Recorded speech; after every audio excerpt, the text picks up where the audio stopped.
एक समय ऐसा आ सकता है कि अगर आप बीमार पड़े तो आपको जेल भेजा जाएगा, और अगर आपने कोई गुनाह किया तो आपको अस्पताल भेजा जाएगा। ये मैं नहीं, इस किताब में लिखा है। हाल ही फिलहाल में मैंने एक किताब न्यूरो साइंस के रिलेटेड कंप्लीट करी। मराठी में है, मराठी में उसका नाम है मेंदूतला माणूस। हिंदी में आपको बताती हूँ, उसका मीनिंग है ब्रेन के अंदर का मतलब इंग्लिश और हिंदी में ऐसा कुछ बताती हूँ, ब्रेन के अंदर का इंसान, ये टाइप की वो किताब है। और इस किताब में बहुत अलग अलग एंगल से ब्रेन का वर्क के बारे में बोला गया है। और कुछ 5 से 6 स्टोरीज है जो बहुत ही इसमें कुछ रियल स्टोरीज है जो बहुत इंटरेस्टिंग लगी, और मुझे लगा कि आज के वीडियो में मैं इस किताब के बारे में आप लोगों से कुछ शेयर करना चाहूंगी, और इस किताब से मैंने क्या सीखा, मुझे कोई क्या समझा, ये भी मैं आप लोगों को शेयर करूंगी।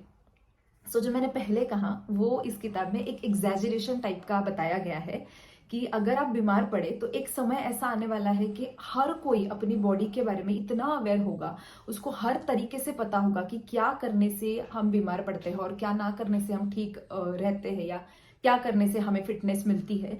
तो इस किताब में ऐसा बोला गया है कि हर कोई इतना अवेयर होगा कि खुद का सही तरीके से ख्याल ना रखना, इसको गलती मानी जाएगी और सजा दी जाएगी। पर वही समय पे ब्रेन के बारे में इतना अवेयरनेस होगा कि अगर कोई इंसान कुछ गलतियां कर रहा है तो जरूर उसके ब्रेन में, उसके केमिकल्स में, उसके वो जिस तरीके से उसके पैदाइशी और बाद में उसको जो भी एनवायरनमेंट मिला उस सभी के कारण शायद वो कोई ना कोई गुनाह कर रहा है। ये एक एग्जैजरेशन है, ये एक सच्चाई की तरह नहीं बोला गया है, पर इस किताब को आप लोगों को ये बताना है अलग अलग एग्जाम्पल्स से कि हम बहुत आसानी से किसी के बिहेवियर को जज करते हैं, और हम जो भी गलतियां कर रहे होते हैं वो हम लोगों को सही लग रही होती है, या माफ करने लायक लग रही होती है, या जज ना करने लायक लग रही होती है। पर जो औरों की गलतियां है, जस्ट बिकॉज उनका गलतियों का जो सेट है वो अलग है हमसे, तो हमें वो चीजें लगती है कि ये ऐसा कैसा कोई कर सकता है। तो इसके लिए ये किताब बहुत अच्छी है।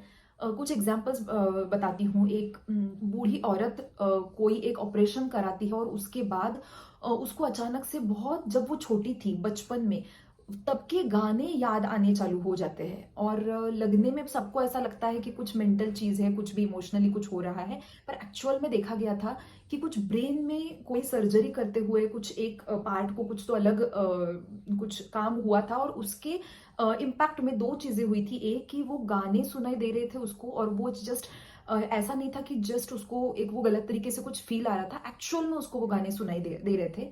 और दूसरा, उस लेडी के साथ एक इम्पैक्ट हुआ, उसको सपने आने बंद हो गए थे। तो इस बुक में ये सारी स्टोरीज है, और ये रियल स्टोरीज है। तो बहुत बार हमें ऐसा लगता है कि कोई इंसान ऐसा क्यों बिहेव करता है, ये इतना क्यों नहीं समझता, ये इतना कैसे पागल है ये, मतलब हम बहुत आसानी से किसी को जज करते हैं। तो कोई और एक स्टोरी है कि कोई इंसान कुछ रेल ट्रैक पे काम करते हुए उसके साथ एक एक्सीडेंट होता है, और वो एक्सीडेंट में ब्रेन की एक सर्जरी करनी पड़ती है, और वो करने के बाद वो इंसान का पूरा तरीके से स्वभाव चेंज हो जाता है। वो जो पहले एक इंसान एज जो उसकी वैल्यूज, जो भी जिस तरीके से उसका बिहेवियर था, वो बिहेवियर कंप्लीटली चेंज हो जाता है। ऐसी कई 5 से 6 स्टोरीज इस बुक में है, काफी इंटरेस्टिंग लगी ये स्टोरीज पढ़ के, ये बुक पढ़ के। तो इनका ये नहीं कहना है कि अगर किसी इंसान का बिहेवियर गलत है तो हम उसको माफ कर दें, क्योंकि उसके ब्रेन का ही स्ट्रक्चर इस तरीके से है, या वो जिस चीज के साथ बड़ा हुआ है उससे तो ऐसे ही होगा। हमें माफ नहीं करना है, पर हम लोगों को जज भी नहीं करना है। और जैसे हर एक में चेंज की पॉसिबिलिटी हमेशा होती है। अगर कुछ एनवायरनमेंट के कारण, कुछ इनपुट्स के कारण ब्रेन में कुछ गलत तरीके का फॉर्मेटिंग हुआ है, ब्रेन में कुछ गलत तरीके के स्ट्रक्चर्स बन गए हैं, तो ऑफकोर्स सही वायरिंग से वो चीज़ें सही भी हो सकती है। तो हमें खुद को भी कुछ ऐसा ये नहीं करना है कि हाँ अगर मैं गलत हूँ तो मैं मेरे तो फैमिली के कारण मुझ में ये प्रॉब्लम्स है और मैं तो ऐसी पली बड़ी हूँ, ऐसा नहीं करना है। पर बहुत जल्दी जज नहीं करना है, किसी के बिहेवियर पे बहुत आसानी से एक ठप्पा नहीं लगा देना है। तो इसका काफी साइंटिफिक प्रूफ्स बताने वाली काफी सारी स्टोरीज इस बुक में मुझे मिली, और मुझे लगा मैं तुरंत आप लोगों से शेयर करती हूँ। सो ट्राई करेंगे कि जज नहीं करेंगे, और अगर बाकियों की गलतियां जैसे हमारा मन करता है कि वो लोग सुधारें अपने आप को, वैसे ही हम अपने आपकी जो neuro plasticity in the sense कि ब्रेन हमेशा बदलने के लिए रेडी होता है, वो बदल सकता है। तो अगर वो बदलेंगे, उसके अंदर का वायरिंग बदलेंगे, उसके अंदर का न्यूरॉन्स का स्ट्रक्चर बदलेंगे, तो हमारी हैबिट्स चेंज हो सकती है, हमारी कमियां हमारे अंदर की ठीक हो सकती है, हम जो खुश है, हमारे जो स्ट्रेंथ्स है, जो अच्छी चीज़ें हैं, उनका वो हम अच्छी तरीके से मेंटेन कर सकते हैं. सो डोंट जज others as far as possible, और स्टे ट्यून. Bye bye.